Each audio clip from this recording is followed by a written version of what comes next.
Hi guys, welcome to my channel Tech Troy.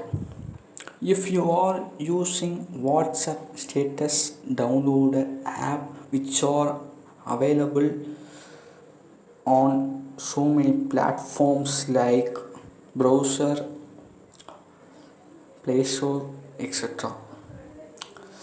Please delete it after watching this video. It is a small trick. Many people doesn't know this trick. Okay, let's go to file manager, then tap show hidden files in settings of file manager, then search WhatsApp file, then go to your media file. There is a statuses with a prefix of dot. Please go to there.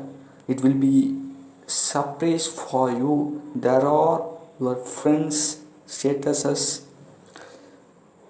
It will be useful thing for you guys. If it is very useful, please share. If you are new to our channel, please subscribe. Okay, thank you guys.